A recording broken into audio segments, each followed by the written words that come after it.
Welcome dear student and Jai Swaminarayan. Today in this video, we will discuss the exercise of the chapter number 5, the fundamental unit of life. So dear student, let us start with the first question of the exercise. Question number 1, make a comparison to write down ways in which the plant cell are different from the animal cell. So here, what is the difference between the plant cell and the animal cells? So in the previous video, we have seen about a plant cell, what are the organelles present in the plant cell, what are the organelles present in the animal cells, and we draw the diagram of the plant cell as well as the animal cell, right? So now take a few difference between the plant cell and the animal cell. So first one is the animal cell and second one is the plant cell, right? So in the animal cell wall is absent. Cell wall is absent. So there is no cell wall present in the animal cell. While in the plant cell, the cell wall made up of a cellulose is present outside the plasma membrane, right? So in the animal cell, the cell wall is absent, and in the plant cell, the cell wall which is made up of the cellulose is present outside the plasma membrane, right? Animal cell is generally irregular in the shape, while the plant cell is generally regular in the shape, right?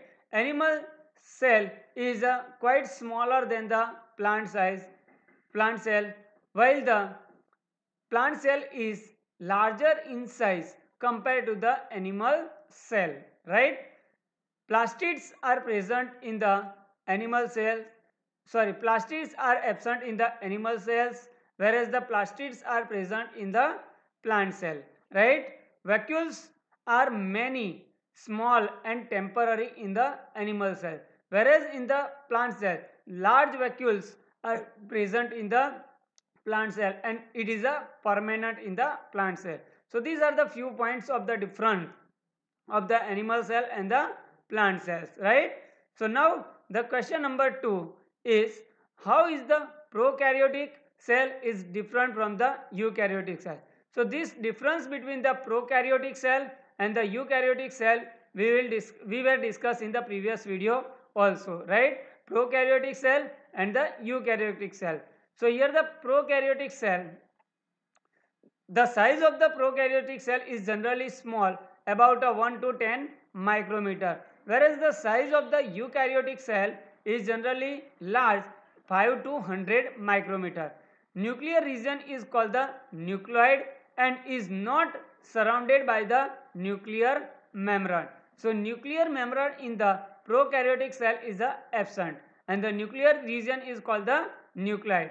Nuclear material is surrounded by the nuclear membrane, right? So here in the prokaryotic cell, the nuclear membrane is absent, whereas in the eukaryotic cell, the nuclear membrane is present.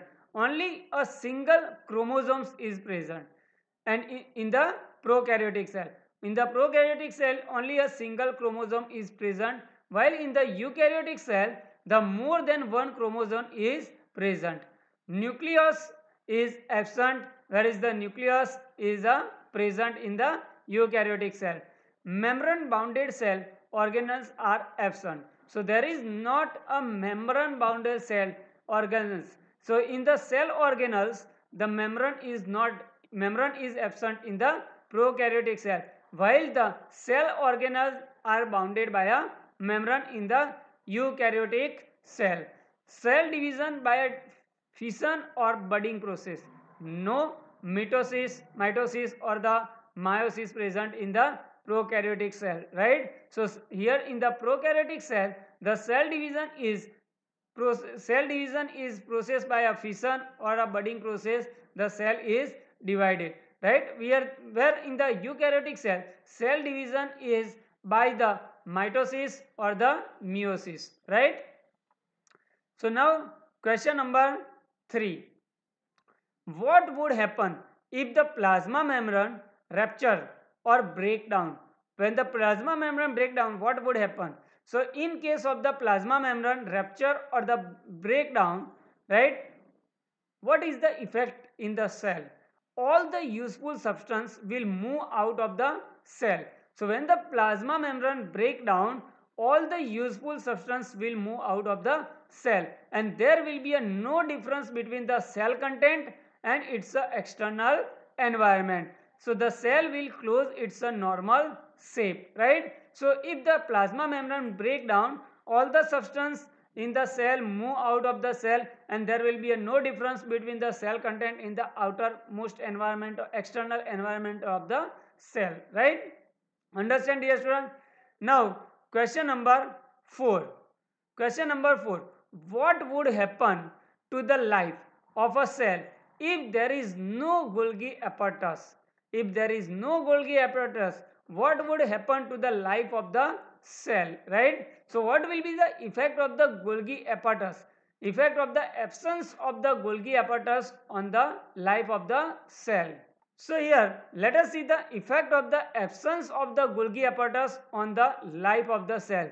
So first, the packaging and the dispatching of the different types of the proteins to the various targets inside and outside the cell will be influenced. So when the Golgi apparatus is absent in the cell, the packaging and the dispatching of the different types of the proteins to the various target inside and the outside cell will be affected, right? So the second effect is the product of the cell cannot be stored or and modified later. So here if the Golgi apparatus is absent in the cell, the product of the cell cannot be stored and the modified later.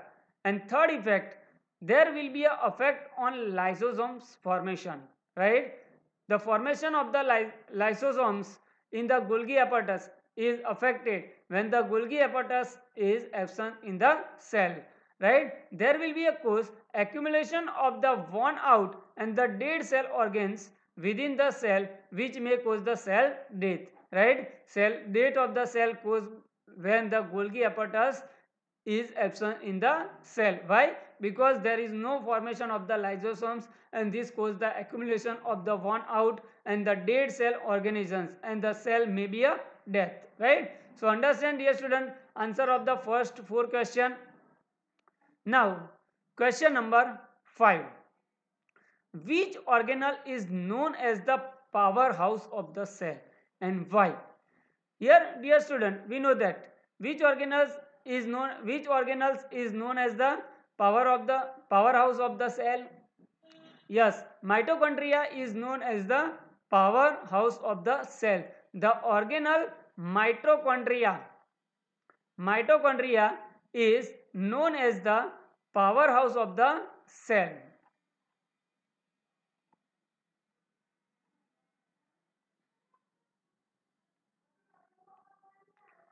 So here the organelle mitochondria known as the powerhouse of the cell.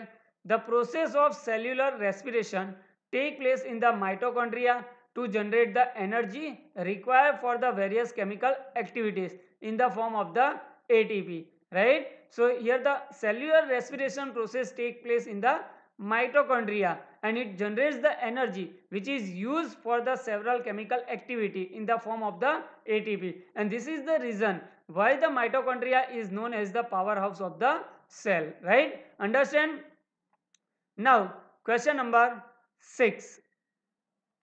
Where do the lipids and the proteins constituting the cell membrane get synthesized? Where the lipids and the protein synthesized in the cell membrane? So here we know that the 2 type of the reticulum are present in the cell: rough endoplasmic reticulum and the smooth endoplasmic reticulum. Rough endoplasmic reticulum synthesize the protein constituting the cell membrane, right? So in the protein synthesis occurs in the rough endoplasmic reticulum, that is short name is a RER, right? And the lipid constituting cell membrane synthesized in the smooth endoplasmic reticulum. In the smooth endoplasmic reticulum, synthesize the lipid constituting the cell membrane. So here the protein constituting cell membrane is synthesized by the rough endoplasmic reticulum, and the lipid constituting cell membrane synthesized by the smooth endoplasmic reticulum, right? Understand? Now question number 7. How does amoeba obtain its food? Amoeba has a flexible cell membrane. It enables the amoeba to engulf in the food by the process of the endocytosis, right? By the process of the endocytosis, the amoeba obtain the food. Understand? Now, question number 8. What is the osmosis? Here, dear student, osmosis is the process for the movement of the water to move in and move out from the cell, right? So the movement of the solvent from a region of its high concentration to the region of its low concentration through a semi-permeable membrane is called the osmosis. So dear student, what is the osmosis? The movement of the solvent, that is any type of the chemicals, any type of the solution, right, from the region of the its high concentration to the region of its low concentration through a semi-permeable membrane is called the osmosis. So here during the osmosis, the water molecules, solvent, are free to cross the plasma membrane in the both the direction. So here the water molecules are moves in and out of the cell during the osmosis process. So dear student, understand what is the osmosis. Osmosis is the process of the movement of the solvent from the high concentration region to the low concentration region, right? Now question number 9. It is a one type of the activity, right? Question number 9. Carry out the following osmosis experiment. Take a 4 peeled potato, half and scoop each one out to make a potato cups, right? So make a potato cups from the, take a 4 peeled potatoes, right? One of these potato cup should be made from the boiled potato. One of the cup should be made from the boiled potato. Now put each potato cup in through the containing water, right? Now put each potato cup in the water, right? Now keep a cup A empty. Second, put a 1 teaspoon sugar in the cup B. Put a 1 teaspoon salt in the cup C, and put a 1 teaspoon sugar in the boiled potato D, right? So take a 4 cup in the 4, make a potato cup. First one is a empty, right? Second one is a make a 1 teaspoon sugar in the cup B. Put a 1 teaspoon salt in a cup C, and put a 1 teaspoon sugar in the boiled potato cup D. Now keep this for the 2 hours and then observe the 4 potato cup and answer the following, right? So make it for the 2 or 3 hours, and after 2-3 hours observe the 4 potato cups, right? Take a 4 potato cups. In the 1 potato cup only potato and water is there. In the second cup B, 1 teaspoon sugar is added to the water and put a potato, right? And third, take a 1 teaspoon, add a 1 teaspoon in a salt of in a water, and in the fourth cup boiled potato is there and 1 teaspoon sugar, add a 1 teaspoon sugar, and answer this following question. So here the first question, explain why the water gathered in the hollowed portion of the B and C, right? So here during the osmosis process, we need to understand the osmosis process. So why water gathered in the hollowed portion of the B and C? Second question is the, why is the potato A necessary for the experiment?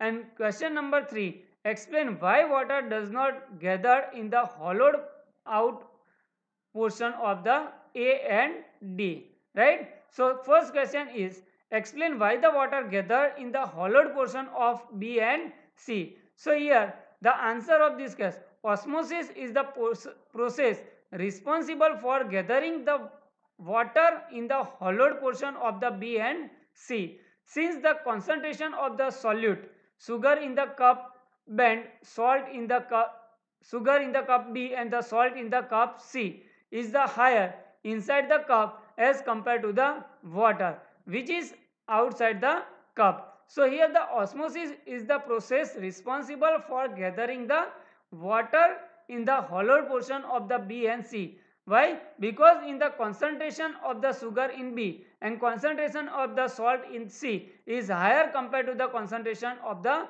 water. Hence the water from its higher concentration outside the cup will move towards the lower concentration inside the cup, and this process is known as the osmosis process, right? Moving in a of the solvent is called the endoosmosis, right? Endosmosis process.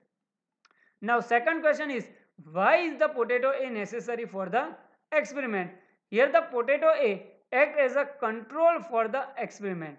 This is required for comparing the result of the experiment. So in the cup B and cup C, the osmosis process occur, but in the cup A, the osmosis process doesn't occur, right? So for the comparison between a potato A and potato B and potato C is required. So the potato A is required for the control for the experiment, right? Now question number 3, explain why the water does not gather in the hollowed out portion of the A and D, right? So answer of water does not gather in the hollowed out portion of A and D because of the following reason, right? So here in the potato A, the hollowed portion of the potato A is empty, and so because of no concentration difference, no osmosis occur, right? Now in the hollowed portion of the potato D contains the sugar in it, but it is boiled, so the osmosis cannot occur as it is a semi-permeable membrane is destroyed by the boiling. So here the semi-permeable membrane of the potato D is destroyed by the boiling. The osmosis does not occur in the potato D. So dear student, understand this activity question number 9. Now last question is the question number 10. Which type of the cell division is required for the growth and the repair of body, right? So here the mitosis type of the cell division is required for the growth and the repair of the body. And which type is involved in the formation of the gametes, right? So meiosis type is involved in the formation of the gamete, right? So dear student, here we know that there are two types of the cell division, mitosis and the meiosis. So mitosis type of the cell division is required for the growth and the repair of the body and the formation of the new cell, right? And the meiosis type of the cell division is responsible for the formation of the gametes. So dear student, I hope that you understand all the 10 questions of the exercise of the chapter number 5, the fundamental unit of the life, and from that we can say that the fundamental unit of the life is a cell. Thank you very much for watching my video.